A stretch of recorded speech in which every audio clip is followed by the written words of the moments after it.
Good morning, everyone. Yep, I'm already in my barn clothes, ready to go and take care of the crew.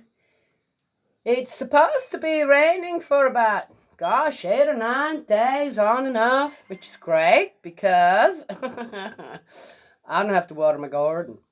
My garden that my movable garden. And we just filled up a tank again. We were pretty low. We got 900 gallons again. Our spring was full. And yes, so now it needs to fill up again. This is great. Whew, and I'm sweating already.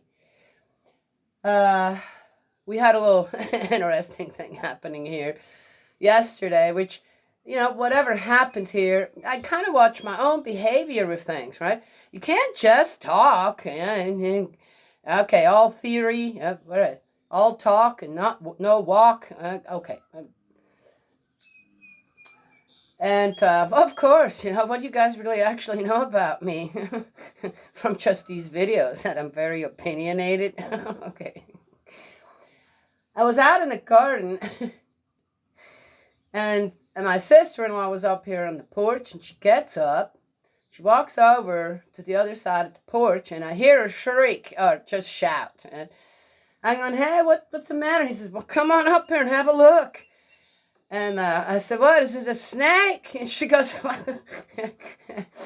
yep, in our bird feeder, there was a black snake, rat snake, all the way wrapped around. It was about 4.5 feet long. Well, it could have been 5 feet long. It was long. It was really long.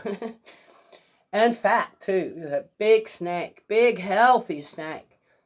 And they're non-poisonous. And it was all the way wrapped around the bird feeder, and she went over there to go and put more bird food in it, which, the birds don't need that anymore here now, so let's put that bucket away.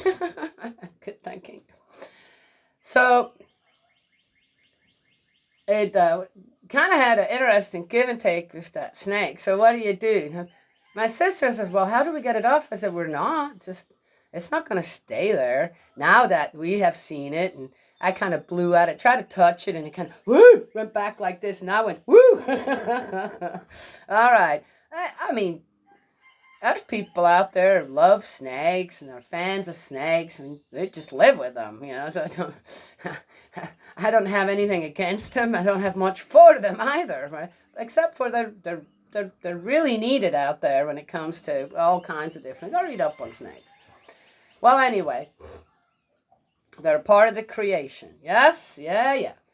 Anyway, so sure enough, I said, just leave it, let it be alone. I said, well, just kind of, we're not going to bother it, but we're going to let it know. We know it's there now. And sure enough, it started to move, and it went down on the banister of our porch, and all right, there's the doghouse is right there. I said, well, I'm going to keep watching it. I don't want it to go in a doghouse, And it went on, and then went out on the outside down to the ground, and went away. I doubt very much that snake will come back, because it's not safe for it in a way, and it knows that now. Not that we would do anything. I wouldn't do anything to it. I have no reason to.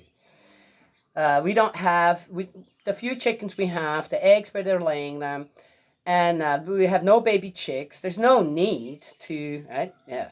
Well, I found one year, and it had there was a chicken sitting on eggs right down here under the eaves, and there was a black snake that wrapped itself around the chicken, the mother, and she wouldn't move off the eggs. So we did have to save that chicken. And I did. I took care of that one just because I knew that snake would go right back to that chicken, right? Yeah. So, well, there it is. She ended up hatching quite a few, but okay. So, but here's the thing, right? Yes? If when one comes across something like that, what do? As I said, people don't really like snakes. The majority of the people not. Oh, that snake was on our porch in a way, right? Okay, it's non-poisonous, and just let it do its thing, and know where you live, right? And that is that. Yes. How would you have reacted? Hmm? My sister-in-law, as I say, Mia says, well, how do we get it off of there? I said, well, we're not. Just let it do its thing. Let's just watch what it's going to do next, right? Rather than, try to kill it right there. Right? There's no need for that. Right? And I made sure I had a little shovel in my hand in case it was going to go inside the porch. I would have directed it outside the porch. Oh, yeah. What did I say about the chicken and the other one? Okay.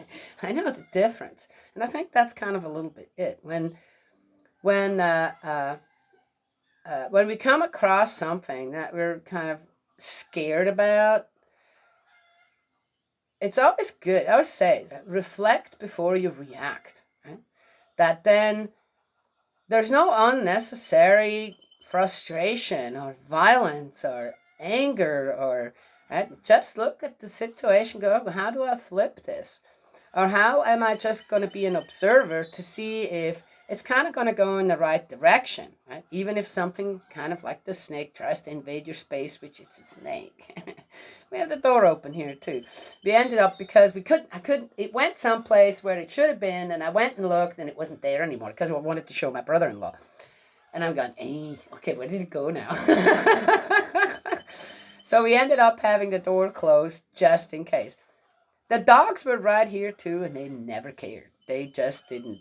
That was not to them. This was not something that needed attention or was scary or invasive to them, right?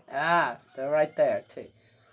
So, again, how does one flip something that, one is scared of? Kind of, okay, I'm not scared of snakes. I just don't want to. I'm not scared of snakes. I'm just not a fan of them either. Especially the copperheads, which, too, I mean, even it's very unlikely that a full-grown person would have serious complications with a copperhead bite. They're not that poisonous. It's not the same as with a rattlesnake. A child I'd be more concerned about, but then the activated charcoal, like when our dogs get bit, they only get bit once. It's really interesting. All the ones we ever had here, they only got bit once. Yes, but they do, and some. I think Jake got bit more than once, but that's because of his stick, right? Mania he's got going, and a tablespoon of activated charcoal in their mouth, right away when you notice, and they're fine within a day. But they're miserable too for a little while, which then I guess teaches them their lesson. Yeah. Well, anyway. So that was something. I definitely never had a black snake do that before. I found them in the woodshed. I found them in the chicken coop, and there I tried. Yes, I know. As I said, you gotta just know when and when not. Right? And in the chicken coop, I put the snake out 3 times and tried to keep it out and couldn't. And then the 4th time I said, okay, buddy, you got to go. Because at that time we had lots of chickens, lots of eggs, lots of babies. And yeah, they can do a number on a crew of a mom with 10 or 12, or 5 or 4 or 5, and kill them all. Not the mother necessarily, but definitely the babies. Kill them all. Maybe eat one or not even. It just kill them. So there's that. Plus some of the other vermin that we have. But having black snakes around keeps the copperheads at bay. You see the give and take there? Yeah. So anyway, had a little, but it was funny. Both Sis and I just end up watching, and making pictures, and nice to live with people that, that's what I wanted to get to as well. Where you don't have to kill something, because you live with someone that is so scared of something, and you have to say, well, their peace of mind is more important than that one snake, right? Yes? I know. Well, how does that sound like? Well, again, my granddaughter, when she was little, she had kind of a little bit of a spider phobia. because her mom kind of has a little spider phobia, which, how did they develop that? Because her mom wasn't like that when she was little. I had no idea. And so she, in order for her to go to the bathroom, this and that, we have lots of spiders here, and they catch all kinds of things in their webs, and they're not poisonous. Most, again, poisonous spiders like the brown recluse or the what's that other one? The black widow, right? They're outside snakes. Right? They're not house snakes. Outside spiders, not house spiders. And most, not all of them, we do have that one big one here that, you don't want to get bit by that.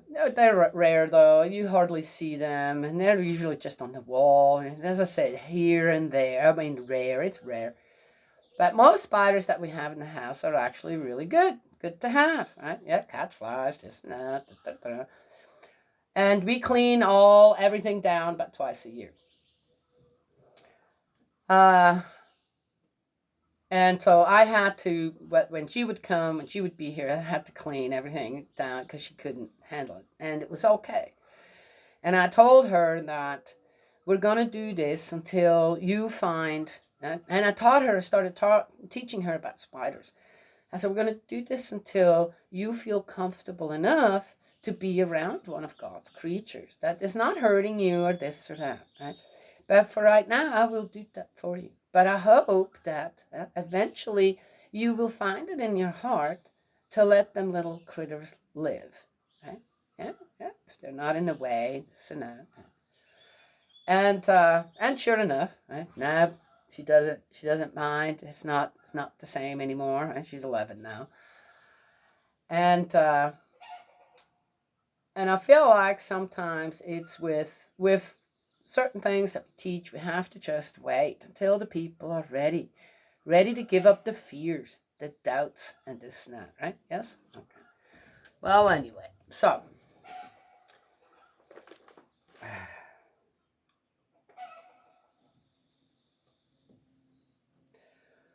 it takes a long time to restore everything, all the false stuff going on out there. People so easily believe, but when it comes to the truth, they fight you tooth and nail.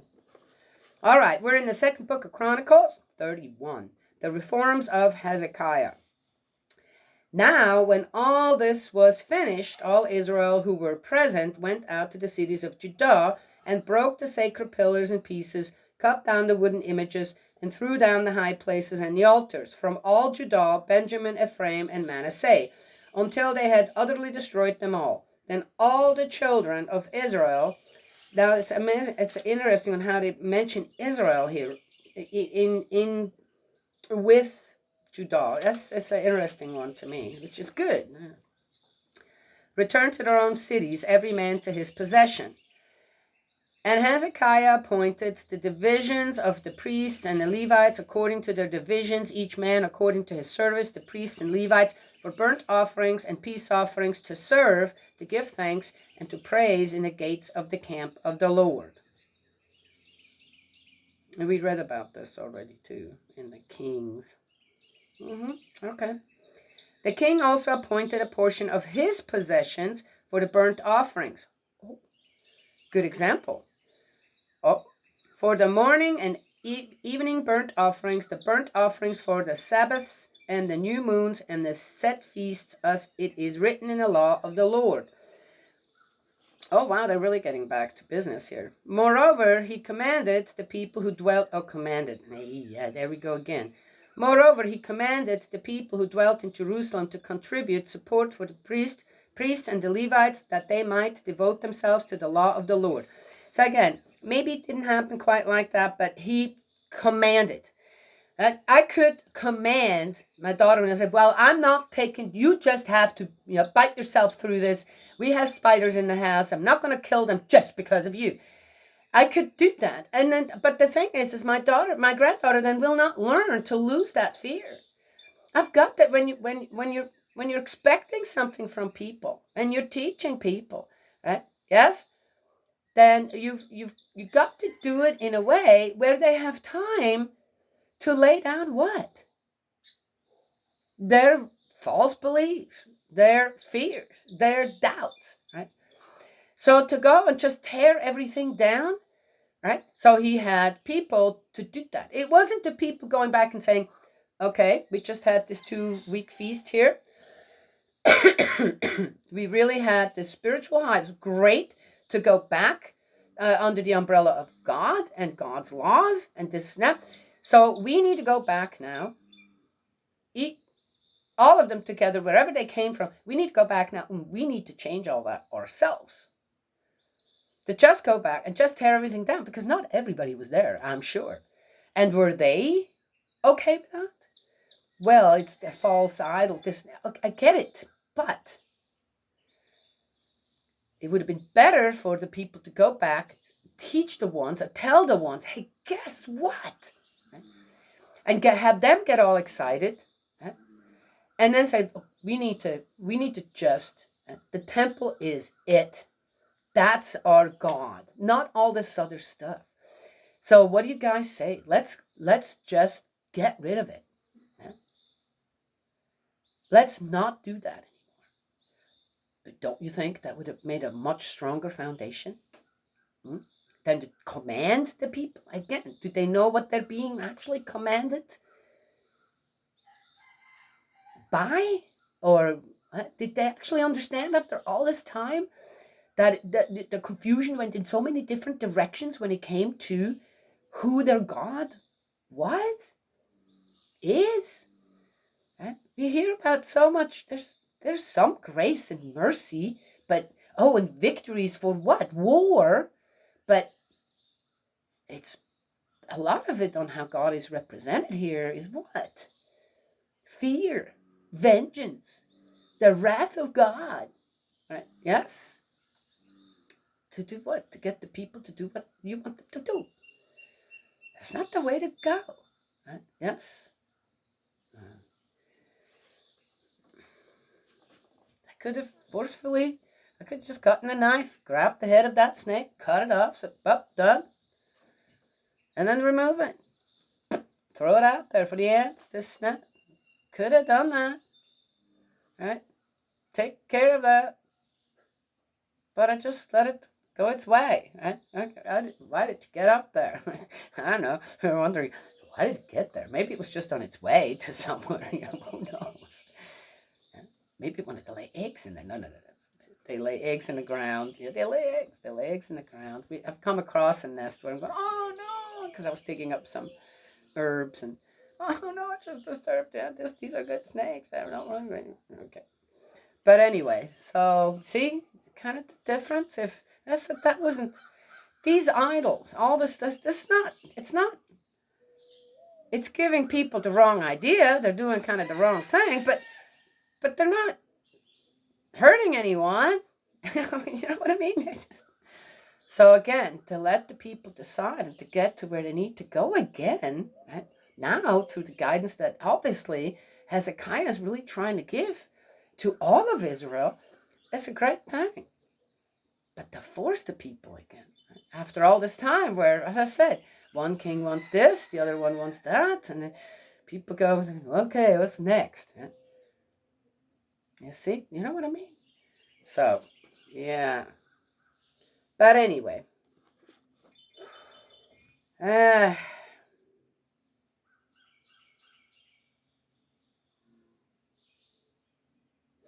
also here, moreover, he commanded the people who dwelt in Jerusalem to contribute, commanded. Again, now, and besides paying taxes to the king and all this, and I don't know what, now we're going to have to support that again too. Right? Yes? Man, it's just like a cat and mouse kind of game here when it comes down to it. But anyway.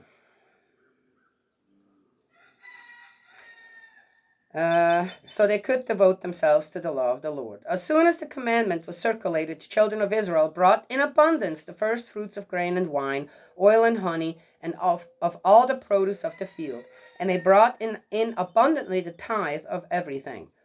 Okay, so they went with it. And the children of Israel and Judah, who dwelt in the cities of Judah, brought the tithe of oxen and sheep, also the tithe of holy things, which were consecrated to the Lord their God, they laid in heaps.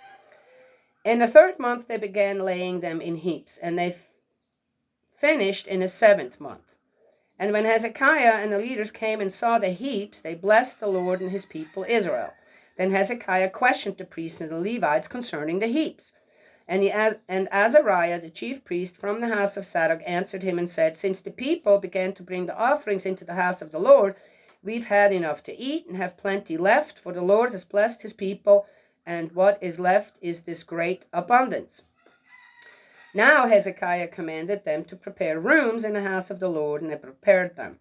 Then they faithfully brought in the offerings, the tithes, and the dedicated things. Conaniah the Levite had charge of them, and Shimei his brother was the next.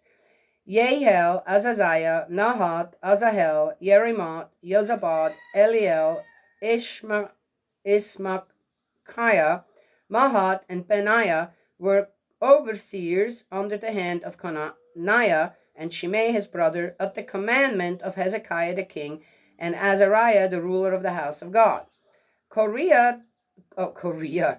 Koreh, the son of Imnah the Levite, the keeper of the east gate, was over the free will offerings to God to distribute the offerings of the Lord and the most holy things.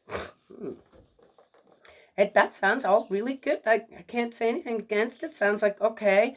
Seems like Hezekiah was really able to pull the people together, even though, as I said, did he really command, or is that, again, just to show that he's the king, and so it's put in here like that?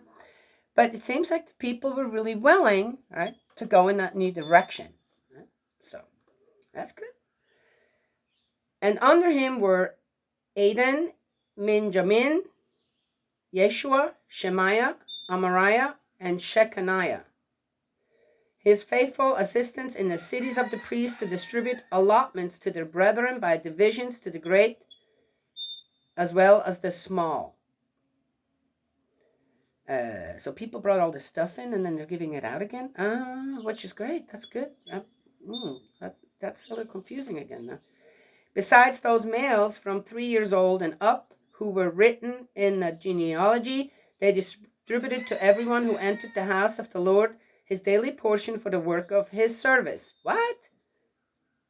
Those males from 3 years old and up who were written in the genealogy, they distributed to everyone who entered the house of the Lord his daily portion for the work of his service by his division. 3 years old and up? What? And to the priests who were written in the genealogy according to their father's house, and to the Levites from 20 years old and up according to their work by their divisions. All right, so here's another thing. God had said to begin with that the Levites were not going to inherit anything. They're not going to own anything, right? And this seems to be kind of like, again, looks like they're going back to that. It seems like Hezekiah was really, really on the right track here somehow to at least, right, make that foundation again with the people. Right? Must not have been easy, that's for sure. But it looks like it's happening. And to all who were written in the genealogy, their little ones and their wives, their sons and daughters, the whole company and them, for in their faithfulness they sanctified themselves in holiness. So I'm assuming with all the stuff that they got, that they're talking about handing it back out to the tribe of the Levites, right? Okay, all right. If that's what this is talking, I can go with that.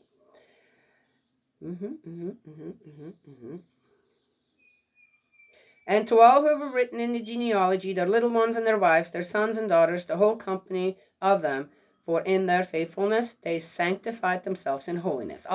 Also for the sons of Aaron, the priests, who were in the fields of the common lands of their cities, in every single city there were men who were designated by name to distribute portions to all the males among the priests and to all who were listed by genealogies among the Levites.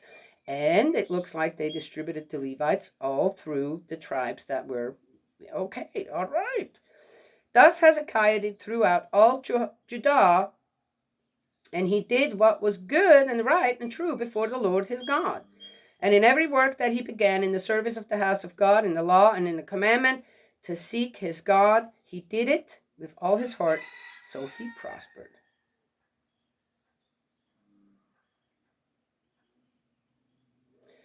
Wow. Okay. I have to give it to you, Hezekiah. And how did he get to this point where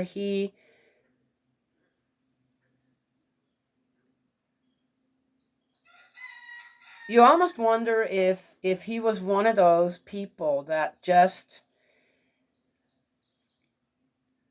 somehow, right, that, oh, again, like watched and decided that I'm not just going to go out there and create more havoc. I need to get back to what it was supposed to be like, right?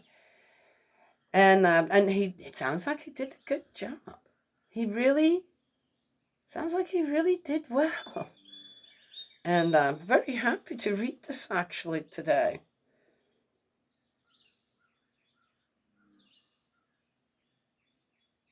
Makes me happy. You did well. So thank you. So I guess you would be the one that I need to start that restoration process of all them kings in the Old Testament. Yeah, I've been thinking about that too. Guys, it's not an easy job, that's all I can tell you. But I think I've just found my ally here.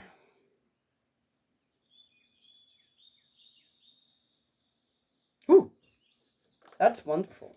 Oh my gosh.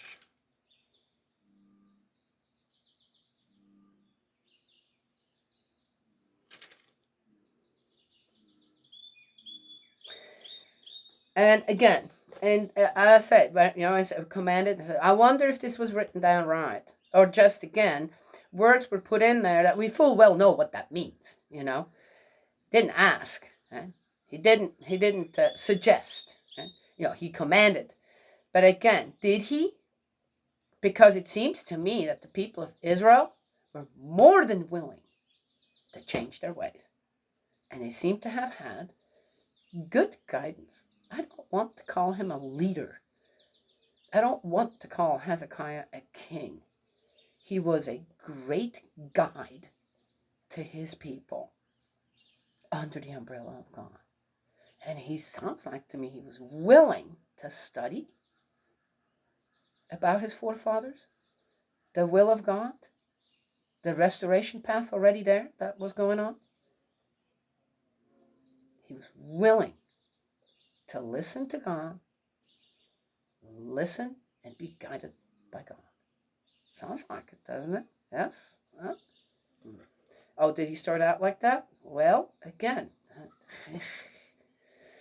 restoration sometimes. You keep on going on something and going, that's not what I want to do. That's not what I'm supposed to do.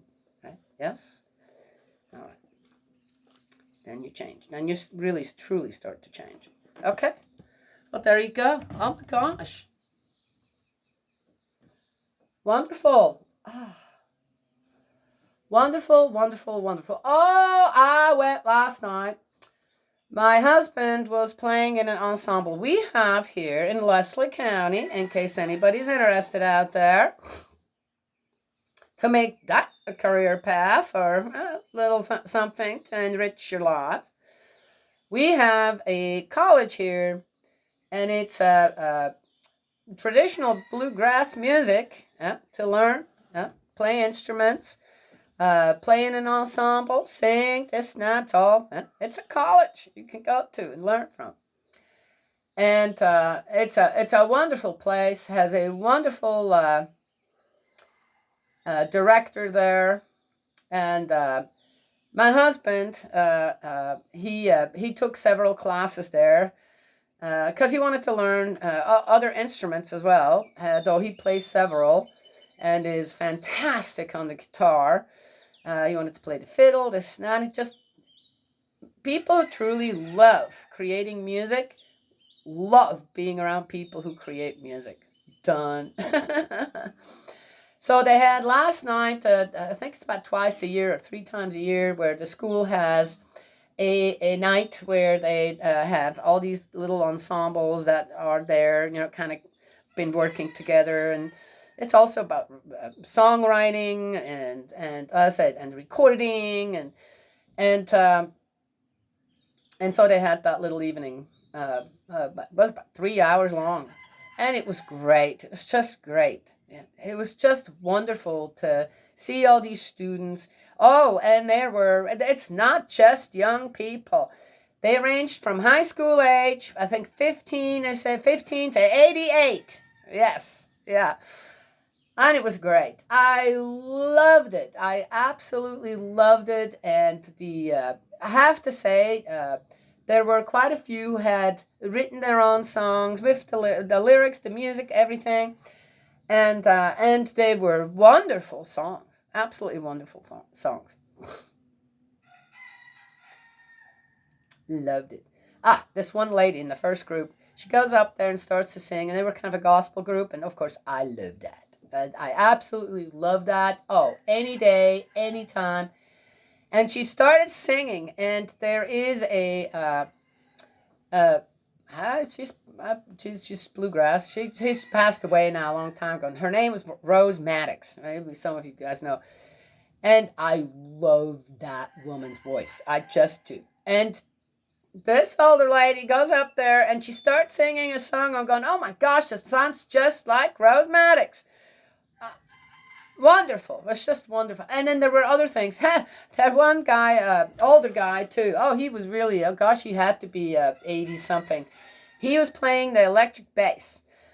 Yeah, electric bass. And oh my gosh, I'm very sensitive when it comes to music. I know, I've sang some songs here. I'm not proficient in any of that, okay? Forget that. I know that, but my ear is very sensitive to good music, right? And which doesn't mean that if somebody sings a little out of tune, I'm going to go and have a problem with that. But I appreciate perfection when it comes to that. And that dude knew how to play that bass, and it was just wow. That the tempo, it was and it was a Bill Haley song. And then the rest of the group, of course, it was great. It's just great. The young people, there was one that played the guitar, like, wow, amazing, just amazing. The melody, also the sound of the guitar was fantastic. Yes, there are differences. And the melody that he was able, the song, the melody he was able to get out of that guitar while in the way he was playing it was beautiful, just beautiful. Anyway, they were all great. And my husband, of course, he played the dobro and the fiddle. Yes, and he did great. Everyone did just great, and so wonderful to see everyone up there, and wonderful night. And it was one of those, I don't go anywhere. You've got to really entice me or put something in front of me I can't pass up. So my brother, there's one thing that I will not pass up when I'm being asked. So my brother-in-law yesterday morning, he says, hey, Paul asked me to tell you guys he would really like to see you there tonight. He would really like you to come.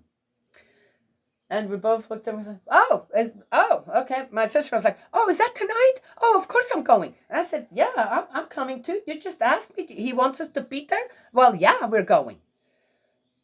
It's the same thing when people ask me to church. I would really like you to be there. Okay, I'll be there. That's how you get me to leave this place. That's when I make the effort. And we had a great time. Wonderful. Yes. Woo! Woo! Woo!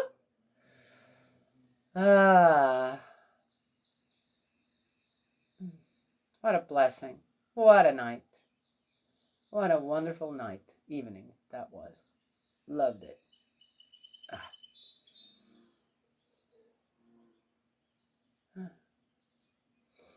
All right. My daughter's getting ready.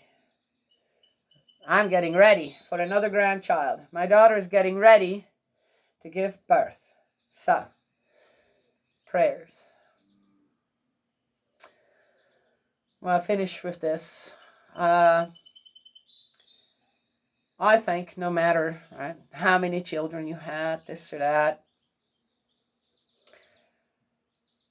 the moment of birth, as exciting and wonderful and expected it is, it's also scary every time, I believe.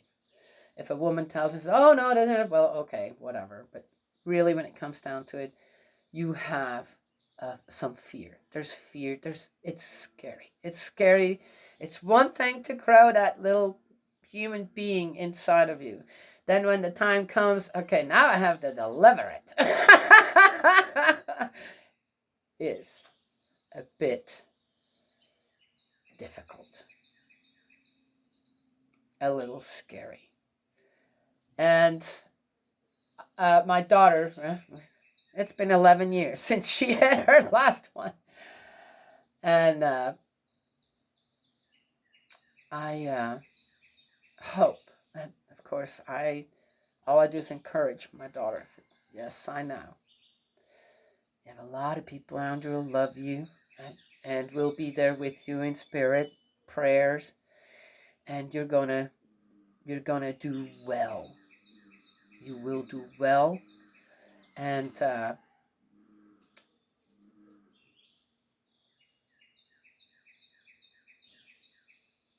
your concerns, this is taken into consideration. And that's how one should react when someone opens up to you with some fears. Yeah, I can see how that would, yes, experienced it myself. When it comes to childbirth, right? And to always be supportive, right? To not play it down. And again, goes with what I said in the beginning, right? Yes, to not play it down. I didn't play down the fear of spiders for my granddaughter, because first of all, I didn't know where it came from. Right? I had no idea, and the comfort of my granddaughter's heart to mind is a bit more important than a few spiders, right? Yes, but at the same time, I also taught her, when you are ready, to also acknowledge that these are little creatures of God that God created, and that they're not hurting us, then that'd be a great day too. Yes. So,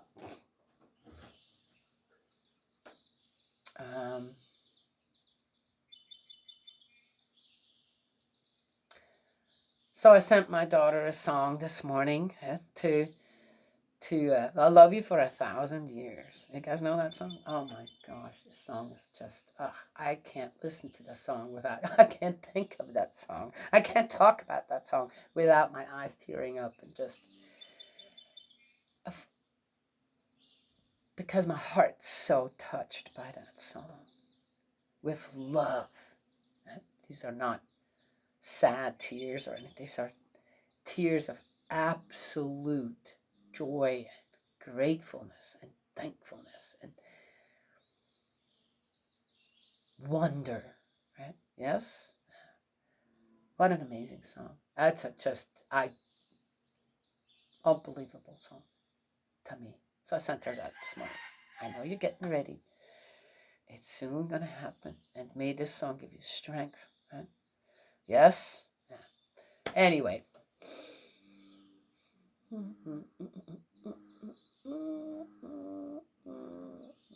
Sometimes just a little gesture, right, is all that someone needs.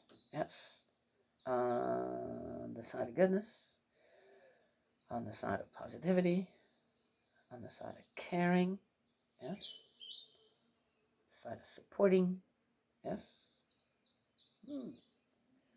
Lots of good things, yes. That's all I have to share this morning. May Heavenly Parent, I still have to get used to it. May Heavenly Parent bless you and protect you. And I will talk to you another time.